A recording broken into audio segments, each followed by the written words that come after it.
Chapter 1. Sir Walter Elliot of Kellynch Hall in Somersetshire was a man who, for his own amusement, never took up any book but the baronetage. There he found occupation for an idle hour, and consolation in a distressed one. There his faculties were roused into admiration and respect, by contemplating the limited remnant of the earliest pats. There any unwelcome sensations, arising from domestic affairs, changed naturally into pity and contempt, as he turned over the almost endless creations of the last century. And there, if every other leaf were powerless, he could read his own history with an interest which never failed. This was the page at which the favorite volume always opened. ELLIOT of Kellynch Hall.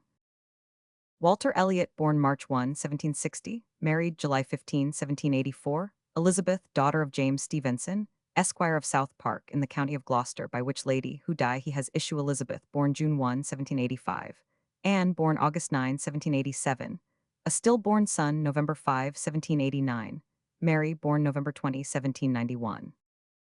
Precisely such had the paragraph originally stood from the printer's hands, but Sir Walter had improved it by adding, for the information of himself and his family, these words after the date of Mary's birth. Married December 16, 1810, Charles, son and heir of Charles Musgrove, Esquire of Uppercross in the county of Somerset, and by inserting most accurately the day of the month on which he had lost his wife. Then followed the history and rise of the ancient and respectable family, in the usual terms. How it had been first settled in Cheshire. How mentioned in Dugdale, serving the office of High Sheriff, representing a borough in 3 successive parliaments, exertions of loyalty and dignity of baronet in the first year of Charles II, with all the Marys and Elizabeths they had married, forming altogether 2 handsome 12mo pages, and concluding with the arms and motto. Principal seat, Kellynch Hall, in the county of Somerset, and Sir Walter's handwriting again in this finale. Heir presumptive, William Walter Elliot, Esquire, great-grandson of the second Sir Walter. Vanity was the beginning and the end of Sir Walter Elliot's character, vanity of person and of situation. He had been remarkably handsome in his youth, and, at 54, was still a very fine man. Few women could think more of their personal appearance than he did, nor could the valet of any new-made lord be more delighted with the place he held in society. He considered the blessing of beauty as inferior only to the blessing of a baronetcy. And the Sir Walter Elliot, who united these gifts, was the constant object of his warmest respect and devotion. His good looks and his rank had one fair claim on his attachment, since to them he must have owed a wife of very superior character to anything deserved by his own.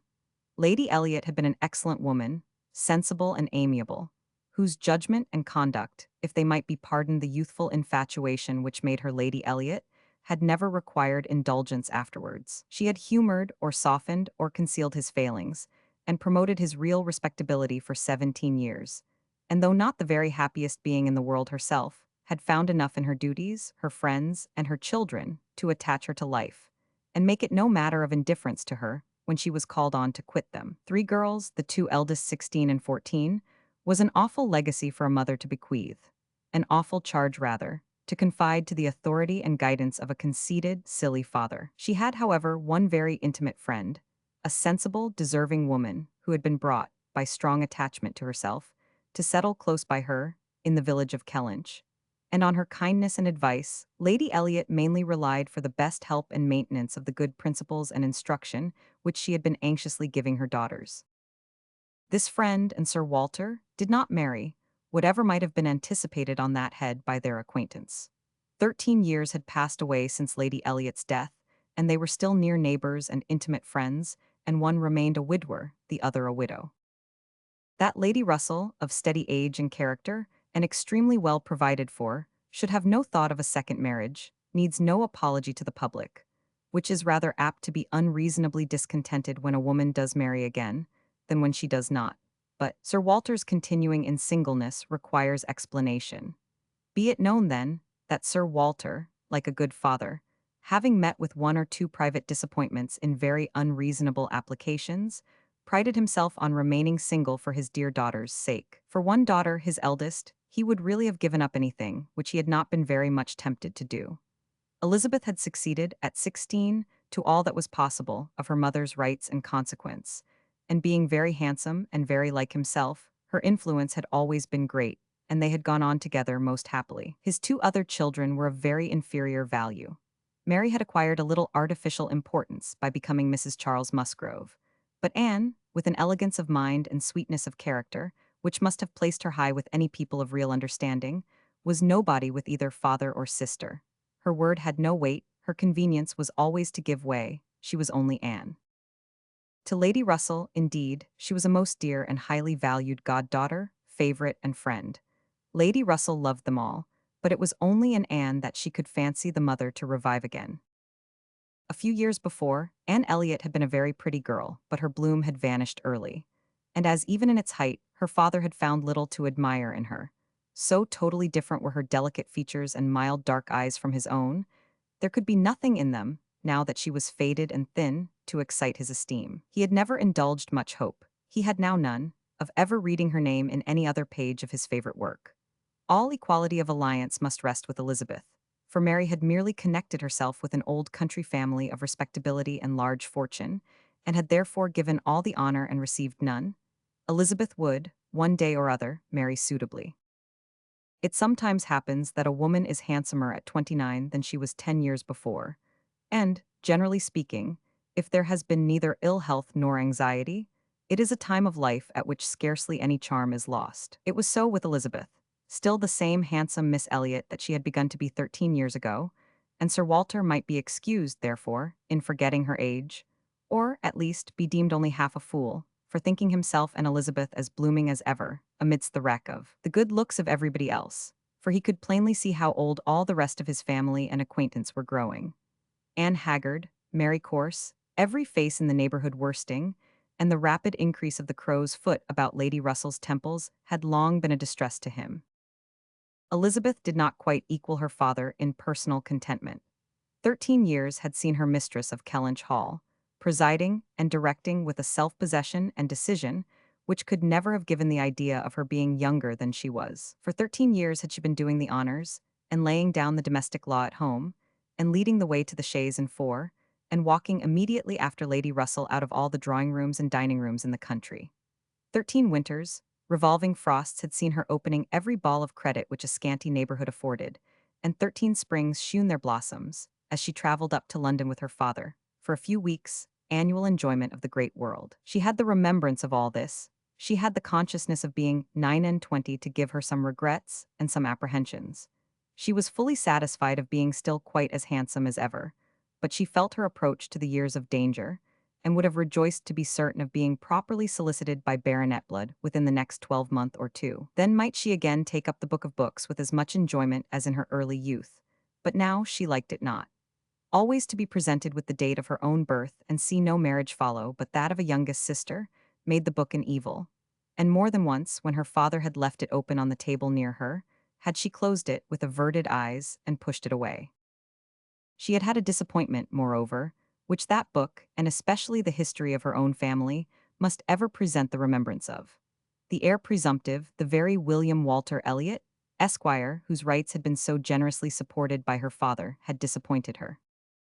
She had, while a very young girl, as soon as she had known him to be, in the event of her having no brother, the future baronet, meant to marry him, and her father had always meant that she should. He had not been known to them as a boy. But soon after Lady Elliot's death, Sir Walter had sought the acquaintance, and though his overtures had not been met with any warmth, he had persevered in seeking it, making allowance for the modest drawing back of youth. And, in one of their spring excursions to London, when Elizabeth was in her first bloom, Mr. Elliot had been forced into the introduction. He was at that time a very young man, just engaged in the study of the law, and Elizabeth found him extremely agreeable, and every plan in his favor was confirmed. He was invited to Kellynch Hall, he was talked of and expected all the rest of the year, but he never came. The following spring he was seen again in town, found equally agreeable, again encouraged, invited, and expected, and again he did not come, and the next tidings were that he was married. Instead of pushing his fortune in the line marked out for the heir of the house of Elliot, he had purchased independence by uniting himself to a rich woman of inferior birth. Sir Walter had resented it. As the head of the house, he felt that he ought to have been consulted, especially after taking the young man so publicly by the hand.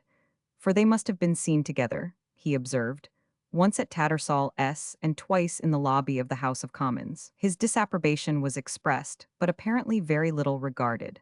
Mr. Elliot had attempted no apology, and shewn himself as unsolicitous of being longer noticed by the family, as Sir Walter considered him unworthy of it.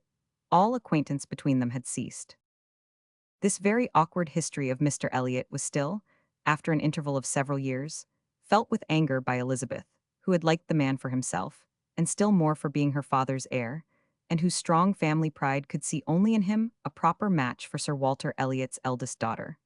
There was not a baronet from A to Z whom her feelings could have so willingly acknowledged as an equal. Yet so miserably had he conducted himself, that though she was at this present time, the summer of 1814, wearing black ribbons for his wife, she could not admit him to be worth thinking of again. The disgrace of his first marriage might, perhaps, as there was no reason to suppose it perpetuated by offspring, have been got over had he not done worse.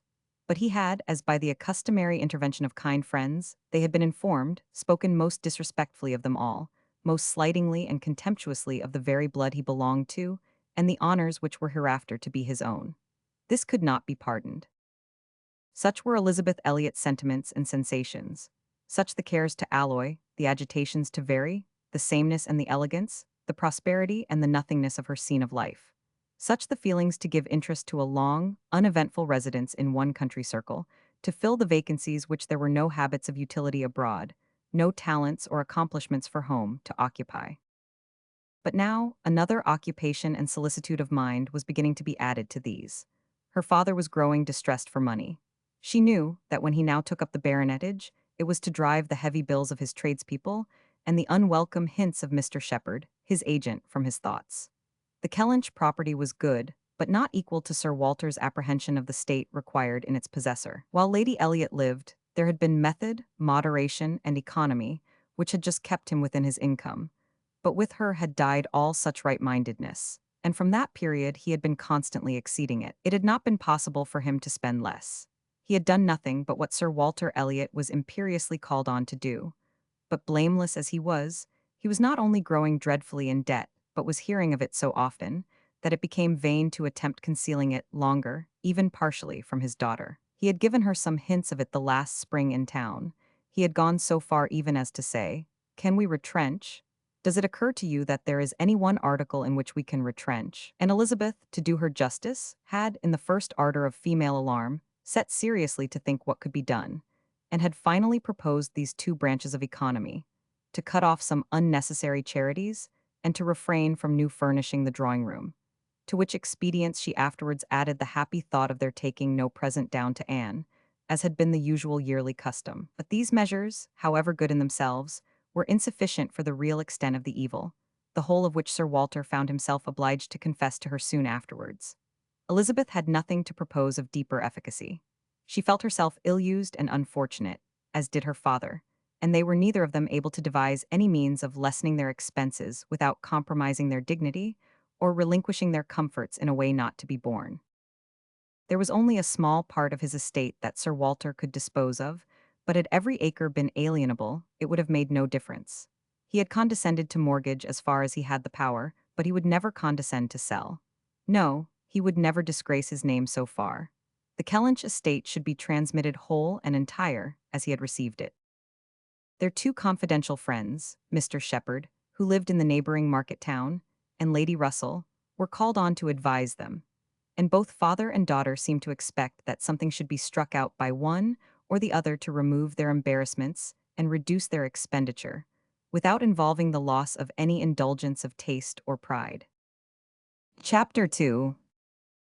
Mr. Shepherd, a civil, cautious lawyer, who, whatever might be his hold or his views on Sir Walter, would rather have the disagreeable prompted by anybody else, excused himself from offering the slightest hint, and only begged leave to recommend an implicit reference to the excellent judgment of Lady Russell, from whose known good sense he fully expected to have just such resolute measures advised as he meant to see finally adopted. Lady Russell was most anxiously zealous on the subject, and gave it much serious consideration. She was a woman rather of sound than of quick abilities, whose difficulties in coming to any decision in this instance were great, from the opposition of two leading principles. She was of strict integrity herself, with a delicate sense of honor. but she was as desirous of saving Sir Walter's feelings, as solicitous for the credit of the family, as aristocratic in her ideas of what was due to them, as anybody of sense and honesty could well be. She was a benevolent, charitable, good woman, and capable of strong attachments, most correct in her conduct, strict in her notions of decorum, and with manners that were held a standard of good breeding. She had a cultivated mind, and was, generally speaking, rational and consistent, but she had prejudices on the side of ancestry. She had a value for rank and consequence, which blinded her a little to the faults of those who possessed them. Herself the widow of only a knight, she gave the dignity of a baronet all its due. And Sir Walter, independent of his claims as an old acquaintance, an attentive neighbor, an obliging landlord, the husband of her very dear friend, the father of Anne and her sisters, was, as being Sir Walter in her apprehension, entitled to a great deal of compassion and consideration under his present difficulties. They must retrench, that did not admit of a doubt, but she was very anxious to have it done with the least possible pain to him and Elizabeth. She drew up plans of economy, she made exact calculations, and she did what nobody else thought of doing. She consulted Anne, who never seemed considered by the others as having any interest in the question. She consulted, and in a degree was influenced by her, in marking out the scheme of retrenchment which was at last submitted to Sir Walter. Every emendation of Anne's had been on the side of honesty against importance. She wanted more vigorous measures, a more complete reformation, a quicker release from debt, a much higher tone of indifference for everything but justice and equity.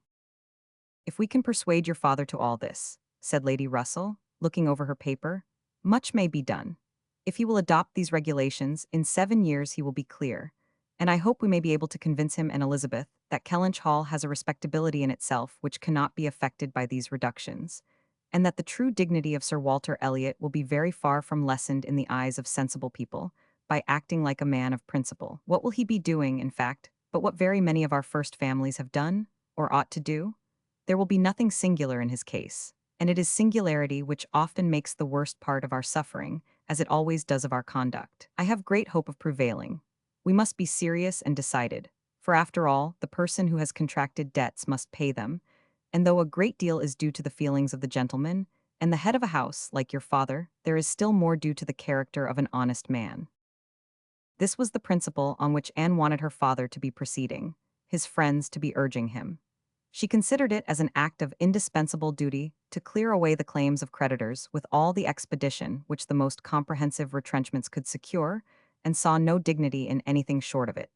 She wanted it to be prescribed, and felt as a duty. She rated Lady Russell's influence highly, and as to the severe degree of self-denial which her own conscience prompted, she believed there might be little more difficulty in persuading them to a complete than to half a reformation. Her knowledge of her father and Elizabeth inclined her to think that the sacrifice of one pair of horses would be hardly less painful than of both, and so on, through the whole list of Lady Russell's too gentle reductions. How Anne's more rigid requisitions might have been taken is of little consequence. Lady Russell's had no success at all, could not be put up with, were not to be borne. What? Every comfort of life knocked off. Journeys, London, servants, horses, table, contractions and restrictions everywhere. To live no longer with the decencies even of a private gentleman. No, he would sooner quit Kellynch Hall at once than remain in it on such disgraceful terms. Quit Kellynch Hall. The hint was immediately taken up by Mr. Shepherd, whose interest was involved in the reality of Sir Walter's retrenching, and who was perfectly persuaded that nothing would be done without a change of abode. Since the idea had been started in the very quarter which ought to dictate, he had no scruple, he said, in confessing his judgment to be entirely on that side. It did not appear to him that Sir Walter could materially alter his style of living in a house which had such a character of hospitality and ancient dignity to support. In any other place Sir Walter might judge for himself, and would be looked up to, as regulating the modes of life in whatever way he might choose to model his household. Sir Walter would quit Kellynch Hall, and after a very few days more of doubt and indecision, the great question of whither he should go was settled, and the first outline of this important change made out. There had been 3 alternatives: London, Bath, or another house in the country. All Anne's wishes had been for the latter, a small house in their own neighborhood, where they might still have Lady Russell's society, still be near Mary, and still have the pleasure of sometimes seeing the lawns and groves of Kellynch, was the object of her ambition. But the usual fate of Anne attended her, in having something very opposite from her inclination fixed on. She disliked Bath, and did not think it agreed with her, and Bath was to be her home.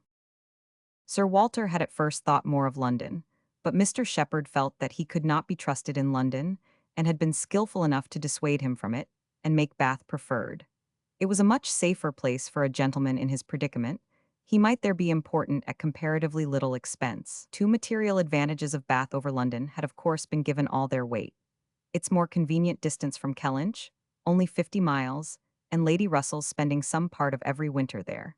And to the very great satisfaction of Lady Russell, whose first views on the projected change had been for Bath, Sir Walter and Elizabeth were induced to believe that they should lose neither consequence nor enjoyment by settling there.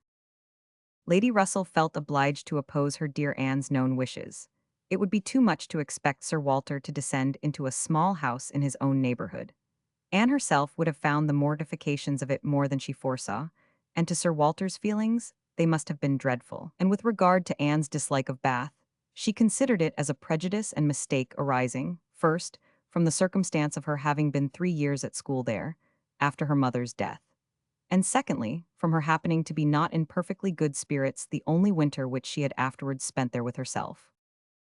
Lady Russell was fond of Bath, in short, and disposed to think it must suit them all, and as to her young friend's health, by passing all the warm months with her at Kellynch Lodge, every danger would be avoided, and it was in fact a change which must do both health and spirits good. Anne had been too little from home, too little seen. Her spirits were not high. A larger society would improve them. She wanted her to be more known. The undesirableness of any other house in the same neighborhood for Sir Walter was certainly much strengthened by one part, and a very material part of the scheme, which had been happily engrafted on the beginning. He was not only to quit his home, but to see it in the hands of others, a trial of fortitude, which stronger heads than Sir Walter's have found too much. Kellynch Hall was to be let. This, however, was a profound secret, not to be breathed beyond their own circle. Sir Walter could not have borne the degradation of being known to design letting his house. Mr. Shepherd had once mentioned the word advertise, but never dared approach it again. Sir Walter spurned the idea of its being offered in any manner, forbade the slightest hint being dropped of his having such an intention, and it was only on the supposition of his being spontaneously solicited by some most unexceptionable applicant, on his own terms, and as a great favor, that he would let it at all. How quick come the reasons for approving what we like! Lady Russell had another excellent one at hand, for being extremely glad that Sir Walter and his family were to remove from the country. Elizabeth had been lately forming an intimacy, which she wished to see interrupted. It was with the daughter of Mr. Shepherd, who had returned after an unprosperous marriage to her father's house, with the additional burden of 2 children. She was a clever young woman who understood the art of pleasing at least at Kellynch Hall, and who had made herself so acceptable to Miss Elliot as to have been already staying there more than once, in spite of all that Lady Russell, who thought it a friendship quite out of place, could hint of caution and reserve. Lady Russell, indeed, had scarcely any influence with Elizabeth, and seemed to love her rather because she would love her than because Elizabeth deserved it. She had never received from her more than outward attention, nothing beyond the observances of complaisance, had never succeeded in any point which she wanted to carry, against previous inclination. She had been repeatedly very earnest in trying to get Anne included in the visit to London, sensibly open to all the injustice and all the discredit of the selfish arrangements which shut her out, and on many lesser occasions had endeavored to give Elizabeth the advantage of her own better judgment and experience.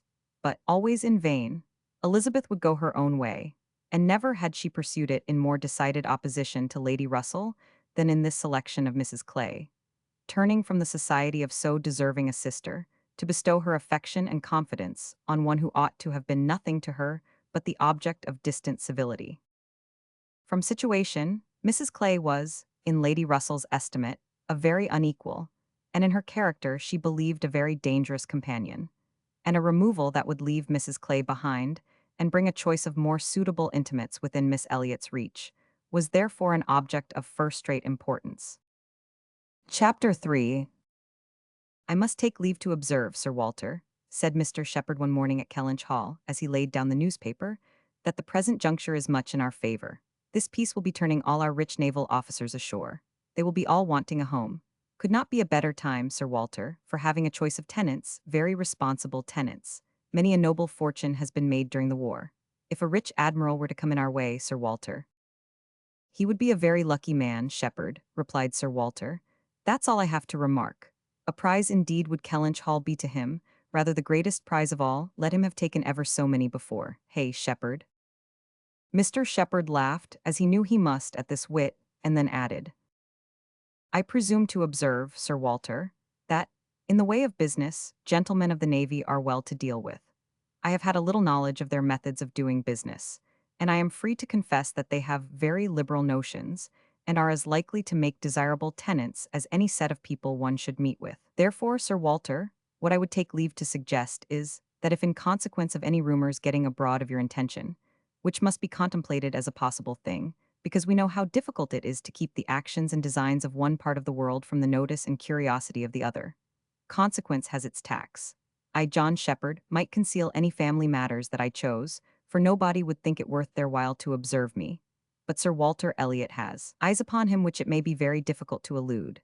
And therefore, thus much I venture upon, that it will not greatly surprise me if, with all our caution, some rumor of the truth should get abroad. In the supposition of which, as I was going to observe, since applications will unquestionably follow, I should think any from our wealthy naval commanders particularly worth attending to, and beg leave to add that 2 hours will bring me over at any time, to save you the trouble of replying. Sir Walter only nodded, but soon afterwards, rising and pacing the room, he observed sarcastically, there are few among the gentlemen of the navy, I imagine, who would not be surprised to find themselves in a house of this description. They would look around them, no doubt, and bless their good fortune, said Mrs. Clay, for Mrs. Clay was present. Her father had driven her over, nothing being of so much use to Mrs. Clay's health as a drive to Kellynch. But I quite agree with my father in thinking a sailor might be a very desirable tenant. I have known a good deal of the profession, and besides their liberality, they are so neat and careful in all their ways. These valuable pictures of yours, Sir Walter, if you chose to leave them, would be perfectly safe. Everything in and about the house would be taken such excellent care of. The gardens and shrubberies would be kept in almost as high order as they are now. You need not be afraid, Miss Elliot, of your own sweet flower gardens being neglected. As to all that, rejoined Sir Walter coolly, supposing I were induced to let my house, I have by no means made up my mind as to the privileges to be annexed to it. I am not particularly disposed to favor a tenant. Park would be open to him, of course, and few navy officers, or men of any other description, can have had such a range. But what restrictions I might impose on the use of the pleasure grounds is another thing. I am not fond of the idea of my shrubberies being always approachable, and I should recommend Miss Elliot to be on her guard with respect to her flower garden. I am very little disposed to grant a tenant of Kellynch Hall any extraordinary favor, I assure you, be he sailor or soldier. After a short pause, Mr. Shepherd presumed to say, in all these cases, there are established usages which make everything plain and easy between landlord and tenant. Your interest, Sir Walter, is in pretty safe hands. Depend upon me for taking care that no tenant has more than his just rights. I venture to hint that Sir Walter Elliot cannot be half so jealous for his own as John Shepherd will be for him. Here Anne spoke. The Navy, I think, who have done so much for us, have at least an equal claim with any other set of men, for all the comforts and all the privileges which any home can give. Sailors work hard enough for their comforts, we must all allow. Very true, very true. What Miss Anne says is very true, was Mr. Shepherd's rejoinder, and oh, certainly, was his daughter's, but Sir Walter's remark was, soon afterwards, the profession has its utility, but I should be sorry to see any friend of mine belonging to it. Indeed, was the reply, and with a look of surprise.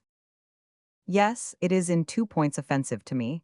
I have 2 strong grounds of objection to it. First, as being the means of bringing persons of obscure birth into undue distinction, and raising men to honors which their fathers and grandfathers never dreamt of. And secondly, as it cuts up a man's youth and vigor most horribly. A sailor grows old sooner than any other man. I have observed it all my life.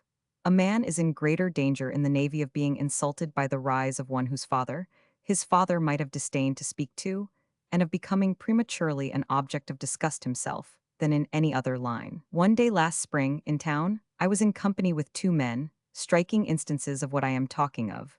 Lord St. Ives, whose father we all know to have been a country curate, without bread to eat. I was to give place to Lord St. Ives, and a certain Admiral Baldwin, the most deplorable-looking personage you can imagine, his face the color of mahogany, rough and rugged to the last degree, all lines and wrinkles, 9 gray hairs of a side, and nothing but a dab of powder at top. In the name of heaven, who is that old fellow? said I to a friend of mine who was standing near, Sir Basil Morley. Old fellow, cried Sir Basil, it is Admiral Baldwin. What do you take his age to be? 60, said I, or perhaps 62. 40, replied Sir Basil, 40 and no more. Picture to yourselves my amazement. I shall not easily forget Admiral Baldwin. I never saw quite so wretched an example of what a seafaring life can do. But to a degree, I know it is the same with them all. They are all knocked about and exposed to every climate and every weather till they are not fit to be seen. It is a pity they are not knocked on the head at once before they reach Admiral Baldwin's age. Nay, Sir Walter, cried Mrs. Clay, this is being severe indeed. Have a little mercy on the poor men. We are not all born to be handsome. The sea is no beautifier, certainly. Sailors do grow old betimes, I have observed it, they soon lose the look of youth. But then, is not it the same with many other professions, perhaps most other? Soldiers in active service are not at all better off, and even in the quieter professions, there is a toil and a labor of the mind, if not of the body, which seldom leaves a man's looks to the natural effect of time. The lawyer plods, quite careworn, the physician is up at all hours and traveling in all weather, and even the clergyman? She stopped a moment to consider what might do for the clergyman. And even the clergyman, you know, is obliged to go into infected rooms and expose his health and looks to all the injury of a poisonous atmosphere. In fact, as I have long been convinced, though every profession is necessary and honorable in its turn, it is only the lot of those who are not obliged to follow any, who can live in a regular way, in the country, choosing their own hours, following their own pursuits, and living on their own property, without the torment of trying for more. It is only their lot, I say, to hold the blessings of health and a good appearance to the utmost.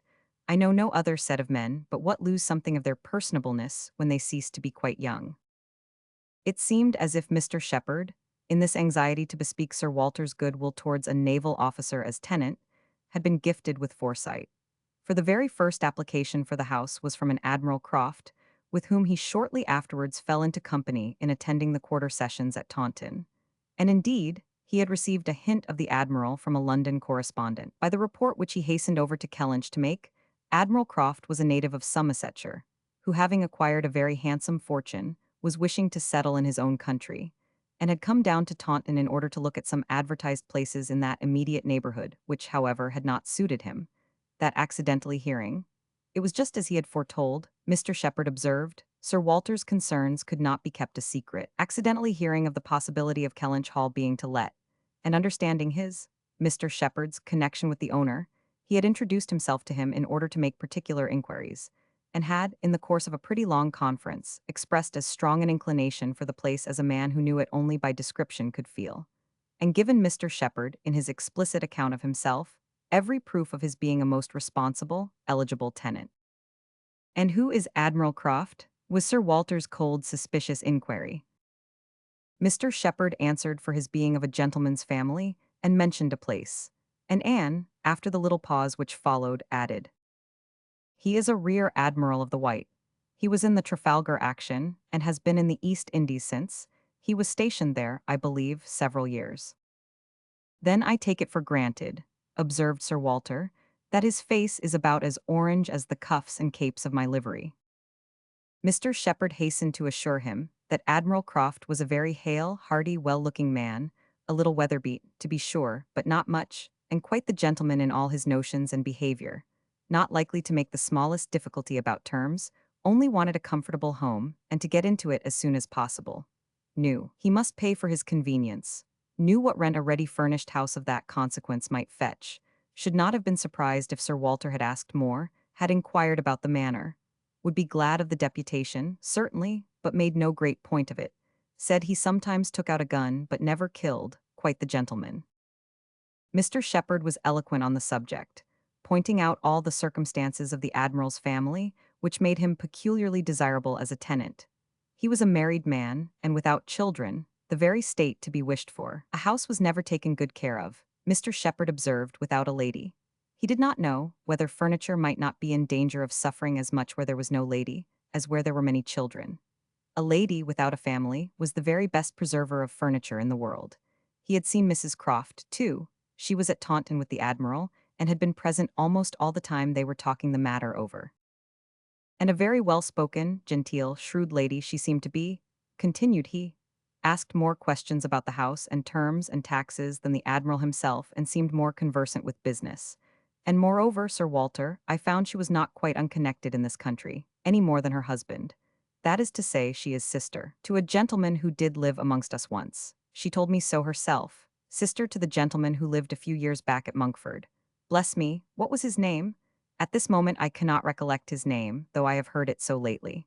Penelope, my dear, can you help me to the name of the gentleman who lived at Monkford, Mrs. Croft's brother? But Mrs. Clay was talking so eagerly with Miss Elliot that she did not hear the appeal. I have no conception whom you can mean, Shepherd.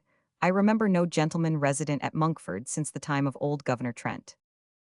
Bless me, how very odd, I shall forget my own name soon, I suppose. A name that I am so very well acquainted with, knew the gentleman so well by sight, seen him 100 times, came to consult me once, I remember, about a trespass of one of his neighbors.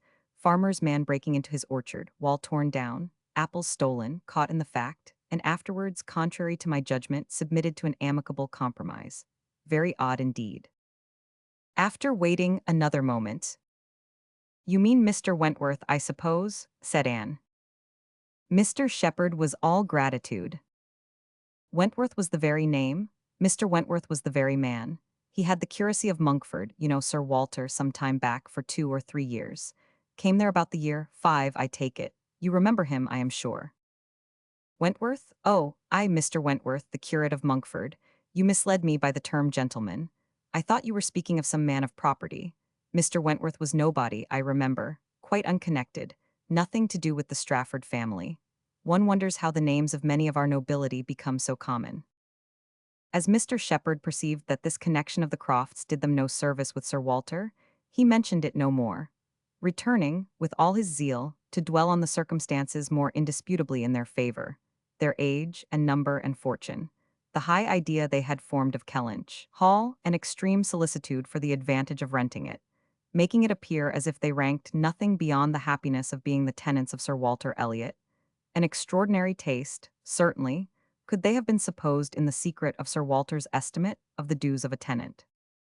It succeeded, however, and though Sir Walter must ever look with an evil eye on anyone intending to inhabit that house, and think them infinitely too well off in being permitted to rent it on the highest terms, he was talked into allowing Mr. Shepherd to proceed in the treaty, and authorizing him to wait on Admiral Croft, who still remained at Taunton, and fix a day for the house being seen. Sir Walter was not very wise, but still he had experience enough of the world to feel that a more unobjectionable tenant, in all essentials, than Admiral Croft bid fair to be, could hardly offer. So far went his understanding, and his vanity supplied a little additional soothing, in the Admiral's situation in life, which was just high enough and not too high. "I have let my house to Admiral Croft," would sound extremely well, very much better than to any mere Mr. A Mr., save perhaps some half-dozen in the nation, always needs a note of explanation. An admiral speaks his own consequence, and at the same time can never make a baronet look small. In all their dealings and intercourse, Sir Walter Elliot must ever have the precedence. Nothing could be done without a reference to Elizabeth, but her inclination was growing so strong for a removal that she was happy to have it fixed and expedited by a tenant at hand, and not a word to suspend decision was uttered by her.